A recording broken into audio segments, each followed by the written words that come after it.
வாசித்து வாருங்கள். ஆமென். இன்றைக்கு நாங்கள் தேவனுடைய ஆவியானவரையும் மதங்களில காணப்படுகிற மனிதர்களில காணப்படுகிற ஆவிகளையும் பார்க்க போகிறோம். ஒரு ஜெபத்துடன் ஆரம்பிப்போம்.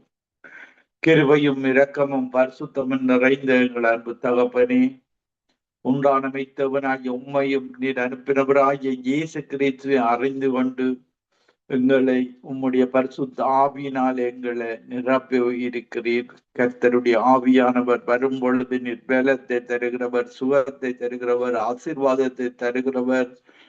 ஆதியில் இருந்த ஆவியானவர் இன்றைக்கும் இயேசு கிறிஸ்து கூடாக எங்களுக்கு இயேசு மரித்து உயிர்த்தெழுந்த 50வது நாளில் தந்த பரிசுத்த ஆவியானவர், பரலோகத்திலே அனுப்பப்பட்ட பரிசுத்த ஆவியானவர் எங்களை நிரப்பி உங்களோடு இருந்து உம்முடைய வருகை வரைக்கும் எங்களை உம்முடைய ராஜ்யத்துல சேர்க்க வரைக்கும் உம்முடைய ஆவியானவர் எங்களோடு கூட இருந்து பெரிய காரியங்களை செய்வீராக. பரிசுத்த ஆவியானவர் எல்லா ஆவிகளையும் பார்க்க பெரியவராக இருக்கிறார். நீர் பொறுப்படும், நீர் வழி நடத்தும். துதி கன மகிமை ஒன்றான மெய்த்தேவனாகி உமக்கை செலுத்தி ஆண்டவர் என்ற ஜெகருமாகிய இயேசு கிறிஸ்துவின் நாமத்தில் ஒருவரையும் ஆசீர்வதித்து ஜபிக்கிறேன். எங்களை எப்பொழுது நேசிக்கிற எங்கள் நல்ல பிதாவே, ஆமேன். நாங்கள் ஆதியாகமம் 1ஆம் அதிகாரம் 2வது வசனத்துல பார்க்கும் பொழுது, பூமியானது ஒழுங்கின்மையும் வெறுமையுமாயிருந்தது, ஆழத்தின் மேல் இருள் இருந்தது, தேவ ஆவியானவர் ஜலத்தின் மேல் அசவாடி கொண்டிருந்தார். இந்த ஆவியானவர் இந்த உலகத்தை படைக்கும் பொழுது தேவனும் இயேசுவும் ஒன்றாக இருந்தார்கள். அந்த ஒன்றான மெய்த்தவரும் அந்த ஆவியானவர் ஜலத்தின் மேல அசைவாடி கொண்டிருந்த ஆவியானவர் தான் இன்றைக்கும் கர்த்தருடைய ஆவியானவர், பரிசுத்த ஆவியானவர் என்ற பெயர்களில் அழைக்கப்பட்ட ஒரே ஆவியானவர். அவரால் நாங்கள் நிரப்பப்படுகிறோம். பாருங்கள், மீண்டும் மறுபடியும் பிறக்கும் பொழுது தாயின் வயிற்றில மகளாக பிறக்கிறோம். ஆதாம் ஏவாளின் பாவத்தின் பின்பாக இந்த சரீரம் வந்தது. சரீரத்துல பாவ சரீரத்தோடு பிறக்கிறோம். ஒரு தாயின் வயிற்றில எங்களுக்கு ஒரு சாய்ஸை தந்திருக்கிறார். பாருங்கள், ஆதாம் ஏவாள் தெரிவை தெரிந்து கொண்டார்கள். நன்மை தீமை அறியத்தக்க விருட்சத்தின் கனியை தெரிந்து கொண்டதன் நிமித்தம் இன்றைக்கு எல்லா மனிதர்களுக்கும் ஒரு தெரிவை தேவன் தந்திருக்கிறார். நன்மையை தெரிந்து கொள்ளுகிற தெரிவு, தீமையை தெரிந்து கொள்ளுகிற தெரிவு. பாருங்கள், இயேசு கிறிஸ்துவை இரட்சகராக ஏற்றுக் கொள்ளுகிற ஒவ்வொருவரும் நன்மையை தெரிந்து கொள்கிறார்கள். பரலோக பிரஜைகளாக பரிசுத்த ஆவியானவர் பெற்று பரலோக பிரஜைகளாக மாறுகிறார்கள். அந்த தேவனுடைய ஆசீர்வாதத்தை தெரிந்து கொள்கிறார்கள். மறுபக்கத்துல பாருங்கள், அவர் எங்களுக்கு 2 சாய்ஸை மனு குலத்துக்கு தந்திருக்கிறார். இயேசுவை தெரிவது, பிசாசை தெரிவது. இயேசுவை தெரியும் பொழுது அது பரலோகத்துக்கு எங்களை அழைத்து செல்கிறதாக இருக்கிறது. பாருங்கள், பிசாசுக்கு இடம் கொடுக்கும் பொழுதோ, பாவங்களுக்கு இடம் கொடுக்கும் பொழுது அந்த மக்கள் நரகத்தை தெரிந்து கொள்கிறார்கள். இயேசு கிறிஸ்து இந்த உலகத்துக்கு வந்ததன் நோக்கமே இருளில வாழும் மக்கள், பாவ இருள், மரண இருள், பலவிதமான துன்ப இருளுக்கு, கடன் தொல்லை இருள், இப்படி ஒவ்வொரு இருளில இருந்தும் இருக்கிற மக்களை விடுதலை கொடுக்கிறதற்காகத்தான் ஆண்டவராகிய இயேசு கிறிஸ்து இந்த உலகத்துல வந்து கல்வாரி சிலுவையில மரித்து உயிர்த்தெழுந்து இன்றைக்கும் உயிரோடு இருக்கிற ஒரே ஒரு தெய்வம் ஆண்டவராகிய இயேசு கிறிஸ்து. இப்படியான இருளான பகுதிகளை அகற்றுவதற்காகத்தான் பரிசுத்த ஆவியானவர் எங்களுக்குள்ள ஊற்றப்பட்டிருக்கிறார். அந்த பெந்தெகோஸ்தே நாள் வந்த போது அவர்கள் எல்லோரும் ஒருமனப்பட்டு ஓரிடத்துல கூடியிருந்த பொழுது அந்த ஊற்றப்பட்ட பரிசுத்த ஆவியானவர் இன்றைக்கும் இயேசுவை இரட்சகராக ஏற்றுக்கொண்டு வருகிற ஒவ்வொரு மக்கள் மீதையும் அவர் ஊற்றப்பட்டு கொண்டு வருகிறார். இப்படியான 9 விதமான கனிகளை அந்த ஆவியானவர் எங்களுக்கு தருகிறார். அன்பை தருகிறார். எங்களுடைய தேவன் எல்லாரையும் அன்பு கூற வேண்டும் என்று விரும்புகிற தேவனாக இருக்கிறார். அன்பு சமாதானத்தை தருகிற தேவனாக இருக்கிறார். நாங்கள் இருக்கிற அவருடைய ஆவியானவர் இருக்கிற இடங்களில சமாதானம் இருக்கும், சந்தோஷம் இருக்கும், நிச்சயடக்கம் இருக்கும், விசுவாசம் இருக்கும், தயவு இருக்கும், நற்குணம் இருக்கும், சாந்தம் இருக்கும், நீடிய பொறுமை இருக்கும். இப்படியான 9 விதமான நல்ல குணங்களை பரிசுத்த ஆவியானவர் எங்களுக்கு தருகிறார். நாங்கள் இருளில வாழ்ந்தோம், பாவத்தில வாழ்ந்தோம், சாபத்தில வாழ்ந்தோம், இருளின் பிள்ளைகளாக வாழ்ந்தோம். இன்றைக்கு வெளிச்சத்தின் பிள்ளைகளாக, ஒளியின் பிள்ளைகளாக, அவருடைய ராட்சியத்திலே, அந்த இரவில்லாத ராட்சியத்திலே, 24 மணி நேரம் ஒளியுள்ள ராட்சியத்திலே எங்களை அழைத்திருக்கிறார். பாருங்கள், இன்றைக்கு பரிசுத்த ஆவியானவர், பரலோகத்திலிருந்து அனுப்பப்பட்ட பரிசுத்த ஆவியானவர் 1 பேதுரு 1 வசனத்திலேயும் பரலோகத்திலிருந்து அனுப்பப்பட்ட பரிசுத்த ஆவியானவர் எங்களை நிரப்பி இருக்கிறார். மறுபடியும் நாங்கள் பிறந்திருக்கிறோம், பாவத்திலே இருந்து விடுதலை பெற்று பரிசுத்த ஆவியை பெறும் பொழுது எங்களுடைய மறுபடியும் நாங்கள் பிறக்கிறோம். தாயின் வயிற்றில் முதலாவதாக பாவ சரீரத்தோடு பிறக்கிறோம். இந்த சரீரம் தேவன் படைக்கும் பொழுது, ஆதாம் அவளை படைக்கும் பொழுது ஒரு மரணம் இல்லாத சரீரத்தோடு படைத்தார். அவர்கள் தேவனுக்கு கீழ்ப்படியாமை நிமித்தம் இந்த மாமிச சரீரம் வந்தது. இந்த சரீரத்திலே இருந்த பாவ சரீரம், பாவம் இந்த சரீரத்தில் தான் குடிகொண்டிருக்கிறது என்று வேதாகமம் சொல்லுகிறது. கண்கள் இருக்கிறது, சரீரத்துல கண்களின் இச்சை இருக்கிறது, மாம்சத்துல இச்சை இருக்கிறது, ஈவனத்தின் பெருமை இருக்கிறது. இந்த 3 காரியங்களுக்கூடாக பிசாசு எங்களை டெம்டேஷன் தருகிறவனாக இருக்கிறான். பாவம் செய்கிற தோட்ஸை தந்து யாக்கோப்பு 1 சோதிக்கப்படுகிற ஒவ்வொரு ஒரு தோட்ஸை தருவான். பாருங்கள், எங்களுடைய மனதில உங்களை பாவம் செய்ய வைக்கிறவனாக அவன் இருக்கிறான். பாருங்கள், இந்த தோட்ஸ்களுக்கு ஏதாவது ஒரு நாங்கள் ரட்சிக்கப்படுவதற்கு முன்பாக இப்படித்தான் பாவம் செய்கிறோம். ஒரு தோட்ஸை தருவான், பாவ உணர்வான தோட்ஸை.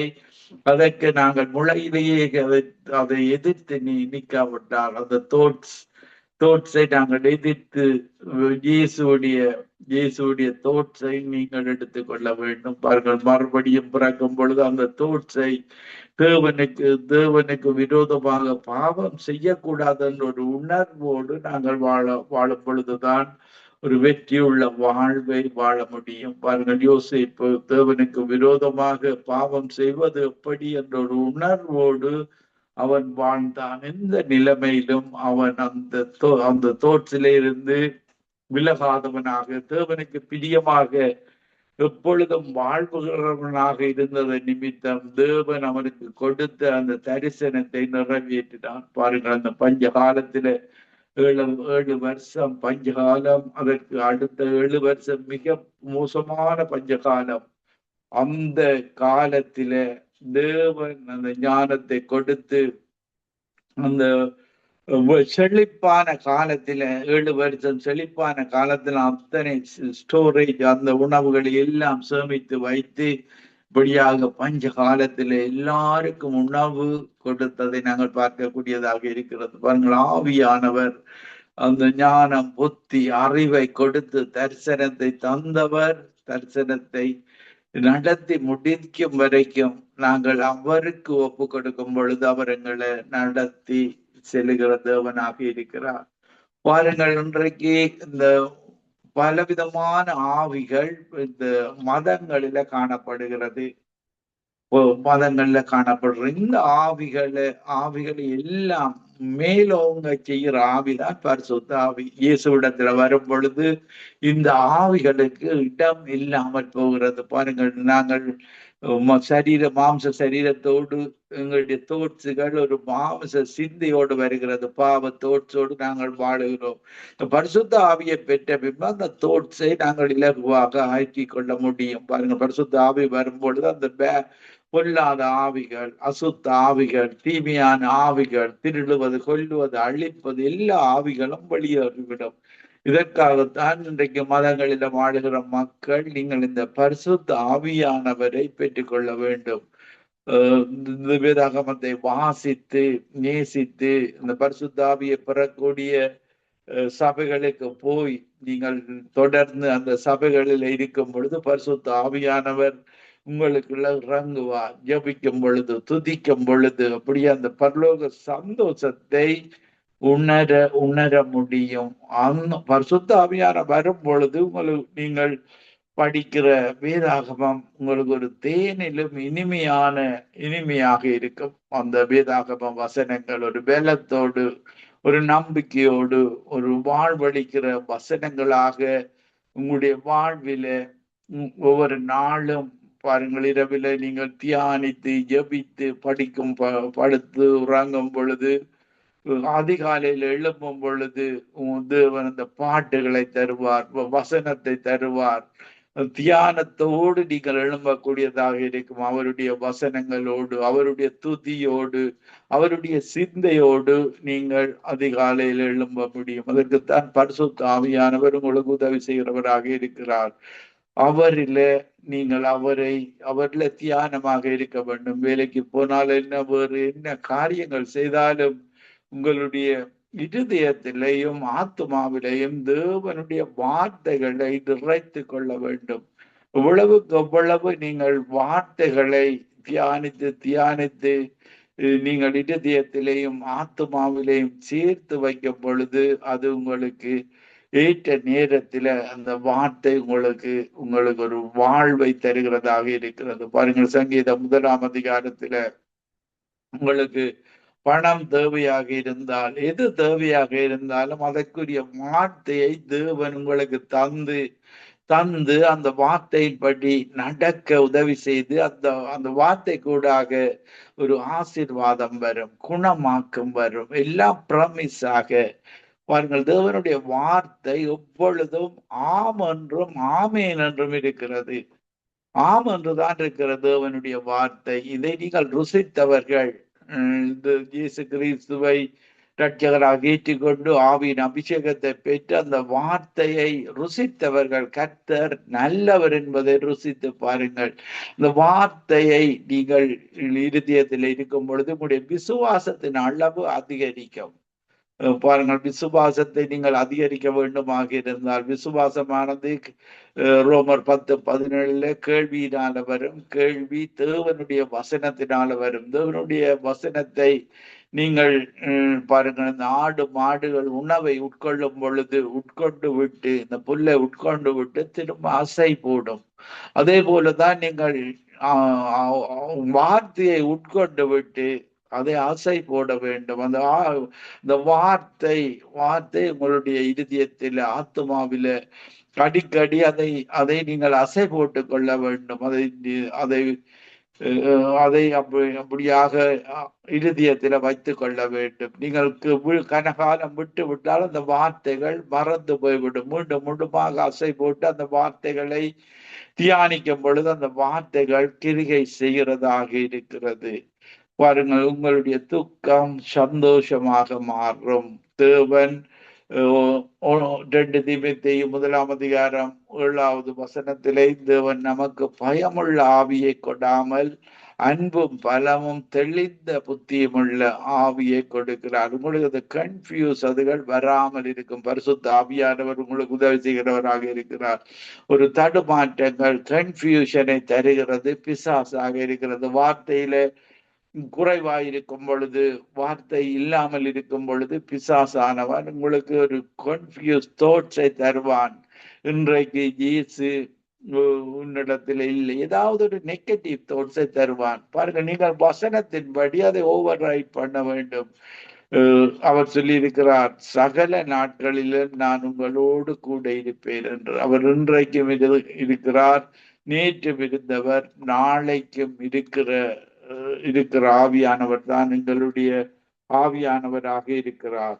பாருங்கள், இந்த நாங்கள் லூக்கா 11ஆம் அதிகாரம் 13வது வசனத்துல பார்க்கும் பொழுது, பொல்லாதவர்களாகிய நீங்கள் உங்கள் பிள்ளைகளுக்கு நல்ல ஈவுகளை கொடுக்க அறிந்திருக்கும் போது பரமபிதாவானவர் தம்மிடத்தில் வேண்டிக் கொள்ளுகிறவர்களுக்கு பரிசுத்த ஆவியை கொடுப்பது அதிக நிச்சயம் அல்லவா? இந்த உலகத்து அப்பாக்கள் தங்கள் பிள்ளைகளுக்கு நல்ல உணவு, நல்ல உடை, உறையுள் எல்லாவற்றையும் இந்த உலக பிரகாரமான அப்பாக்கள் தங்கள் பிள்ளைகளை கொடுக்கிறார்கள். எங்களுடைய அப்பா பரலோகத்திலே இருக்கிறார், ஆவிக்குரிய அப்பா. அவர் சரீரத்தோடு இல்லை பாருங்கள், அவர் ஆவிக்குரிய அப்பாவாக ஒருவராய் நாங்கள் 1 தீமோத்தேயு 6:16 பார்க்கும் பொழுது, ஒருவராய் சாவாமை உள்ளவரும் சேரக்கூடாத ஒளியில் வாசம் பண்ணுகிறவரும் ஒருவரும் கண்டிராதவரும் காணக்கூடாதவரும் ஆகிய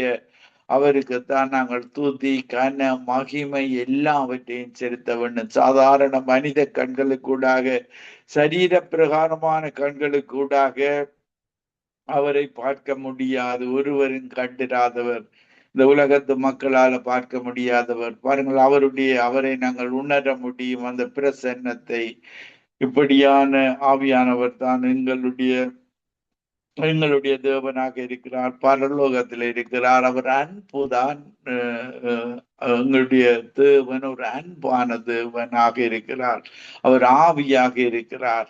நன்மையான ஈவுகளும் பரிபூர்ணமான வரங்களும் அந்த அவரிடத்தில் இருந்துதான் எங்களுக்கு வருகிறது. அவர் எல்லாரையும் நேசிக்கிறவர். நல்லோர் மேலும் தீயோர் மேலும் மழையை பெய்ய பண்ணி, தீயோர் மேலும் நல்லோர் மேலும் சூரியனை உதிக்க பண்ணுகிற தேவன் தான் எங்களுடைய தேவன்.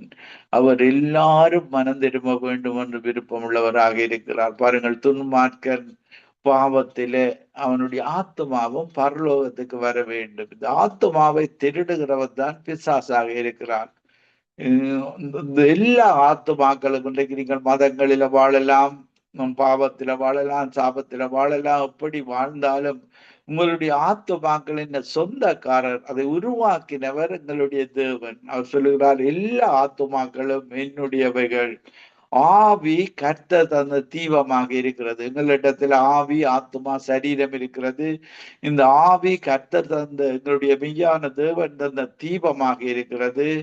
ஆத்மா, எல்லா ஆத்மாக்களும் தேவன் உருவாக்கின ஆத்மாக்கள். சரீரம் பாருங்கள், மண்ணில இருந்து உருவாக்கி மண்ணினால் உருவாக்கப்பட்ட சரீரம் தான் எங்களுக்குள்ள இருக்கிற சரீரமாக இருக்கிறது.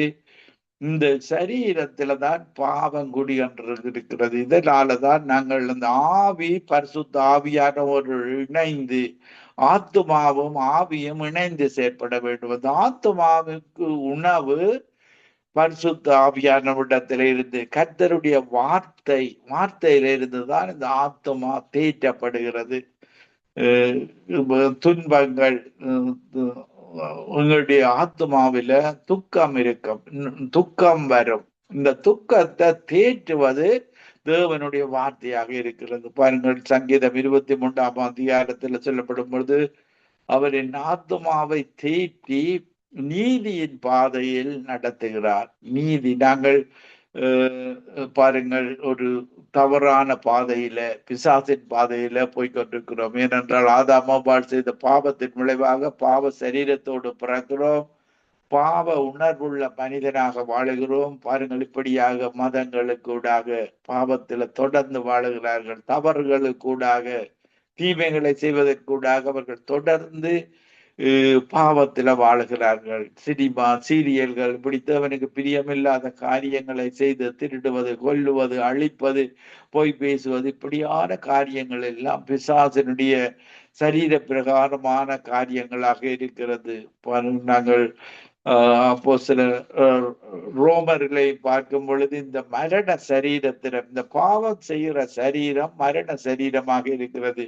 இந்த மரண சரீரத்தை இயேசு கிறிஸ்து தான் எங்களுக்கு வெற்றி சிறந்தார். மரணத்தையும், இந்த மரணம் இந்த சரீரத்துக்கூடாக வந்தது. பாருங்கள், அந்த ஒளியான சரீரத்தோடு தேவன் படைத்தார்.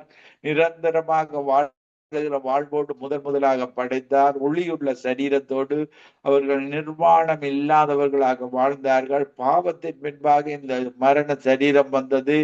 இந்த மரண சரீரத்தை பாவிகளாகிய மனுக்குலத்திற்காக அவர் 2ஆம் ஆதாமாக வந்து மரணத்தையும், மரணத்தின் அதிகாரியான சாத்தானையும் தன்னுடைய மரணத்தினால வெற்றி சிறந்து எங்களுக்கு ஒரு வாழ்வு இமைக்கு பின்பு மறுமையில தேவனோடு கூட வாழுகிற வாழ்வு, இயேசு ராஜாவோடு கூட வாழுகிற வாழ்வை அவர் எங்களுக்கு தந்துவிட்டு போயிருக்கிறார். பாருங்கள், சில நோய்களுக்கு காரணம் இந்த பொல்லாத ஆவிகளாக இருக்கிறது. லூக்கா 18:11 அப்பொழுது 18 வருஷமாய் பலவீனப்படுத்தும் ஆவியை கொண்ட ஒரு ஸ்திரீ அங்கே இருந்தால், அவள் எவ்வளவு நிமிரக்கூடாத கூனியாயிருந்தாள். பலவீனப்படுத்துற ஆவி, இந்த ஆவியினாலே அவள் கூனியாக இருக்கிறாள். பாருங்கள், இயேசு அந்த மகளை சுகப்படுத்தினார். இப்படியான பிசாசு தான் இந்த ஆவிகள், பலவீனப்படுத்தும் ஆவி. இன்றைக்கு மனிதர்களிடத்துல பலவிதமான ஆவிகள் செயற்படுகின்றது. பலவீனப்படுத்தி அந்த மனிதனை வாழ முடியாதபடி தடுக்கிறது. பாருங்கள், பலவீனப்படுத்தினால் ஒரு நோவோடு வருத்தத்தோடு வாழுகிற வாழ்வு, ஒரு கவலையோடு கண்ணீரோடு வாழுகிற வாழ்வு, இந்த வாழ்வை பரிசுத்த ஆவியானவர் அகற்றி விடுகிற தேவனாக இருக்கிறார். பொல்லாத ஆவிகள், பாருங்கள், இந்த சில மனிதர்களிடத்துல பொல்லாத ஆவிகள் செயற்படும் பொழுது அவர்கள் மற்றவர்களுக்கு தீமைகளை எப்பொழுதும் தீமை செய்கிறவர்களாக இருப்பார்கள். பாருங்கள், இயேசு இந்த உலகத்தின் அதிபதி சாத்தானாக இருந்தான். இயேசு கூட இந்த பொல்லாத இந்த சாத்தானிடத்தில இருந்து சோதனையை பாருங்கள் வெற்றி சிறந்தார். மத்தேயு 4:1 பார்க்கும் பொழுது, இயேசு பிசாசினால் சோதிக்கப்படுவதற்கு ஆவியினாலே வனாந்திரத்துக்கு கொண்டு போகப்பட்டார். இப்படியாக சோதிக்கப்படும் பொழுது இயேசு தேவனுடைய வார்த்தை கூடாக வெற்றி சிறந்தார். இந்த அப்பத்தை 40 நாள் அவர் உபவாசம் இருந்தார். கல்லை அப்பமாக்கும்படி உண்ணும் என்று பிசாசு இயேசுவுக்கு ஆலோசனை கொடுக்கிறார். இன்றைக்கும் பல மனிதர்கள் வேதாகமத்தை அறியாமல் தேவனுக்கு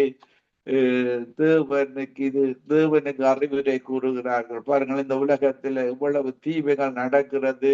எங்களுடைய தேவன் ஒன்று செய்யாமல் இருக்கிறார் என்று அவர்கள் நினைத்து கொண்டிருக்கிறார்கள். மதங்களில வாழுகிறவர்கள், இந்த கம்யூனிசங்களில வாழுகிறவர்கள் அவர்கள் மனித பிரகாரமாக திருத்திக் கொள்ளலாம் என்று பார்க்கிறார்கள். தேவன் எல்லாவற்றையும் அறிந்தவராக இருக்கிறார். ஒரு காரியங்கள் நடக்கிறது என்றால், ஒரு குடும்பத்தில சில காரியங்கள் நடக்கிறது என்றால், அவர்களுடைய வம்ச வழியில பலவிதமான தவறுகள், தீமைகள்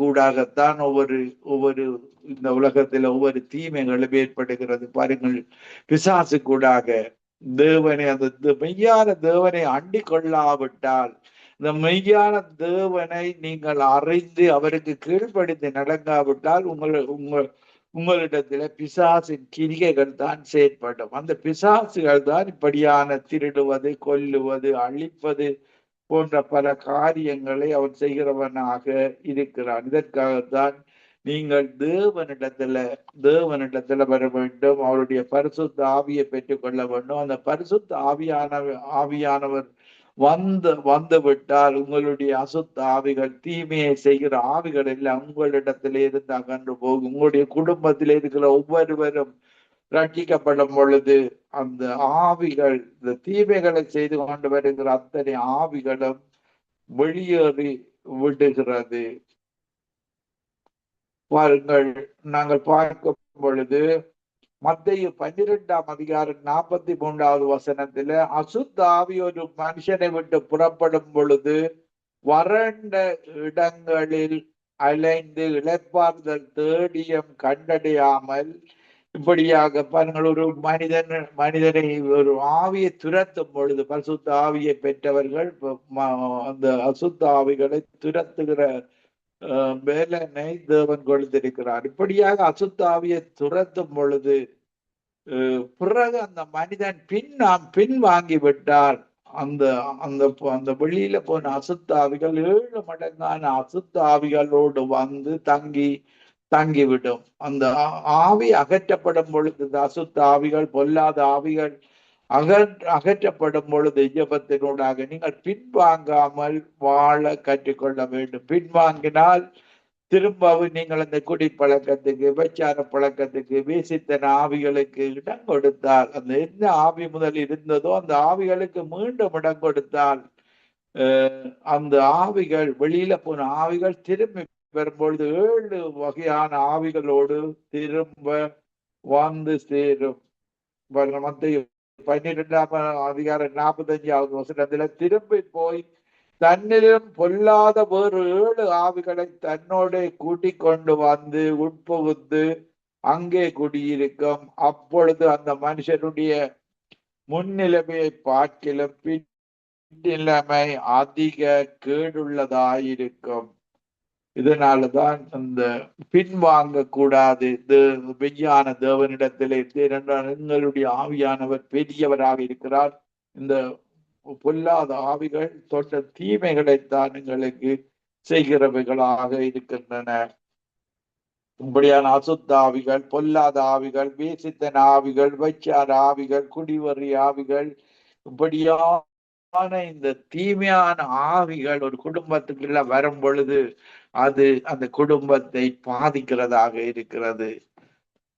அந்த அந்த குடும்பம் பாருங்கள், ஒரு கணவன் குடிகாரனாக இருந்தால் அந்த குடிக்கிற ஆவிகள் அந்தந்த நேரங்களில பாருங்கள் அந்த பணத்தை திருடுகிறவனாக இருப்பான். திருடுவது, கொல்லுவது, அழிப்பது, இப்படியான ஒரு ஆவிகள் எல்லாம் தீமையை செய்கிறதாக இருக்கிறது. அதற்காகத்தான் நீங்கள் பரிசுத்த ஆவியை பெற்றுக் கொள்ளும் பொழுது உங்களுடைய பணம் மிச்சப்படுகிறது. சமாதானம், பொத்தலான பைகளில் இந்த ஆவிகள், அந்த அசுத்த ஆவிகள் நிறைந்து வரும் பொழுது, இந்த குடும்பங்களில தீமைகள் அதிகம் வரும் பொழுது பரிசுத்த ஆவியானவரை பெற்றுக் கொள்ளும் பொழுது உங்களுக்கு ஒரு சமாதானம் இருக்கும், ஆசீர்வாதம் இருக்கும், குடும்பத்துல ஒரு நன்மைகள் நடக்கும். நான் ஒரு பாடலை பாடி உங்களுக்காக ஜெபிக்கிறேன். இந்த ஜீவனுள்ள தேவனை நாங்கள் அண்டிக் கொள்ள வேண்டும். ஜீவனுள்ள தேவனே வாரும், ஜீவ பாதையிலே நடத்தும், ஜீவ தண்ணீரூரு மூற்றிலே ஜீவன் பெற என்னை நடத்தும். இயேசுவே நீர் பெரியவர், இயேசுவே நீர் பரிசுத்தர், இயேசுவே நீர் நல்லவர், இயேசுவே நீர் வல்லவர். பாவிகள் துரோகிகள் ஐயா, பாவாத மக்களே தூயா, பாதகரம் பாவம் போக்கவே பாதகன் போல் தொங்கி நீரல்லோ. பாருங்கள், இயேசு கிறிஸ்து இந்த பாவமுள்ள மனிதர்களுக்காக, நல்லவர்களுக்காக ஒரு மனிதன் உயிரை கொடுக்கலாம். ஆனால் இயேசு பாவிகளாக இருந்த மக்களுக்காக, தேவனுக்கு விரோதமாக செயற்பட்ட ஆதாம வாளின் சந்ததிக்காக தன் உயிரை கொடுத்து எங்களுடைய ஒவ்வொரு மனுக்குலத்தின் உயிர்களையும் காப்பாற்றினார். இயேசுவே நீர் பெரியவர், இயேசுவே நீர் பரிசுத்தர், இயேசுவே நீர் நல்லவர், இயேசுவே நீர் வல்லவர். ஐந்து கண்ட மக்களுக்காக, 5 காயமேற்ற நேசரே. இன்றைக்கு 5 கண்டங்களிலே தமிழ் மக்கள் வாழ்ந்து கொண்டிருக்கிறார்கள். இந்த 5 கண்டத்துல வாழுகிற தமிழ் மக்களுக்காக, எல்லா மக்களுக்காகவும் அந்த 5 காயங்களை தன்னுடைய சரீரத்தில் ஏற்றுக் கொண்டார். 5 கண்ட மக்களுக்காக, 5 காயமேற்ற நேசரே, நொந்துருகி வந்த மக்கள் மேல் நேச ஆவி வீச செய்யுவீர். நொந்துருகி வந்த மக்கள் மேல் நேச ஆவி வீச செய்யுவீர். இயேசுவே நீர் பெரியவர், இயேசுவே நீர் பரிசுத்தர், இயேசுவே நீர் நல்லவர், இயேசுவே நீர் வல்லவர். வாக்கு தத்தம் செய்த தேவனே, வாக்கு மாறா உண்மை நாதனே, வாக்கை நம்பி வந்து நிற்கிறோ, வல்ல ஆவி மாறி ஊற்றுவீர். Thank you Jesus. நியாய தீர்ப்பின் நாள் நெருங்குதே, நேசரவர் வர காலமாகுதே, மாயலோகம் நம்பி மாண்டிடும், மாயலோகம் நம்பி மாண்டிடும், மானிடரை மீட்க மாட்டினோ. ஆமாண்டவரே, இந்த நிகழ்ச்சியில கேட்டுக்கொண்டிருக்கிற ஒவ்வொரு தமிழ் மக்களுக்காக ஜெபிக்கிறோம். பரிசுத்த ஆவியானவரே, நீர் ஒவ்வொருவரோடு விடப்படும்படியாக உம்முடைய பரிசுத்த ஆவியின் அபிஷேகத்தினால் நிறைத்து அவர்கள் ஒவ்வொருவரையும் இழுத்துக் கொள்வீராக. பாவம் பொல்லாதது, சாபம் பொல்லாதது, நரகத்திற்கு இழுத்து செல்கிறதாக இருக்கிறது. ஆண்டவரே, அவர்கள் மனம் திரும்பி பரிசுத்த ஆவியை பெற்று உம்முடைய பிள்ளைகளாக, அந்த ஒன்றான மெத்தவனுடைய பிள்ளைகளாக மீண்டும் உம்மிடத்துல வந்து அந்த அபிஷேகத்தை பெற்று உம்மை அறிகிற அறிவை இரட்சகராகிய இயேசு கிறிஸ்துவை அறிந்து கொண்டு, இயேசு நாமமே இந்த உலகத்தில் எல்லா நாமத்திலும் மேலான நாமம், ரட்சிக்கப்படுவதற்கு கொடுக்கப்பட்ட நாமம் என்பதை அறிந்து ஒவ்வொருவரையும் இழுத்துக் கொள்வீராக. துதி கன மகிமை ஒன்றான மெத்தவனாகி உமக்கை செலுத்தி ஆண்டவரின் இரட்சகருமாகிய இயேசு கிறிஸ்துவின் நாமத்தில் ஒருவரையும் ஆசீர்வதித்து ஜபிக்கிறேன் எங்களை எப்பொழுது நேசிக்கிற நல்ல பிதாவே. ஆமீன், ஆமீன், ஆமீன். ஆமேன், ஆமேன், ஆமேன். நன்றி பாஸ்டர், நன்றி. அருமையான வார்த்தையின் வெளிச்சத்தின் நேரத்தில் நமக்கு வெளிச்சத்தை வெளிப்படுத்தினீர்கள், சத்தியத்தின் ஆழத்தை கற்றுக் கொடுத்தீர்கள். அதாவது நம்முடைய ஆவியான மனுஷனுடைய ஆவிக்குள்ளே, மனுஷருக்குள்ளே எவ்வளவு கிரிகளை நடப்பிக்கிறார். அங்கே ஆதியாமம் 1 அதிகாரம் 2 பூமி ஒழுங்கின்மையும் வெறுமையுமாயிருந்தது, ஜலத்தில் இருந்த ஆவியான அசைவாடி அந்த ஒழுங்கின்மையும் வெறுமையுமாயிருந்த பூமியை ஒழுங்குபடுத்தினார் வார்த்தையினால. அது அந்த வார்த்தை தேவனாய் இருந்தது. அந்த வார்த்தை தேவனாய் வந்து அவருடைய ராஜ்யத்தை கட்ட வார்த்தையினால, வல்லமையினால இவள் அற்புத அடையாளங்களை செய்தார். ஆவியானவரை கொடுத்தார். அதே போல அந்த விசுவாசம் நமக்குள்ளே பெறுதார். அந்த விசுவாசமானது கேள்வியினாலே வரும், கேள்வி வாசனத்தினாலே வரும், அவருடைய வாசனத்தினால் இப்படியாக ஆவியானவரங்களை இன்றும் நிரப்பி எங்களை நடத்தி கொண்டிருக்கிறார். அந்த வார்த்தையை நாங்கள் பிடித்து தியானித்து அவருடைய வார்த்தைகள் படி நடக்கும்போது ஆசீர்வாதத்தோடு வாழலாம். அருமையான வார்த்தையின் வெளிச்சம், ஆழமான சத்தியத்தை கற்றுக் கொடுத்த உங்களை, ஊழியங்களை, சபை ஊழியங்களை கர்த்தர் நிறைவாசி வைப்பதாக. கர்த்தரை சித்தமான நாங்கள் இன்னொரு அழைப்பில் சந்திக்கும் வரைக்கும் தேவ சமாஜத்தை கூறுவோம். நன்றி pastor. God bless you, சுபாலங்கோ. God bless you நேயர்களே. ஆமீன். God bless you too, Pastor.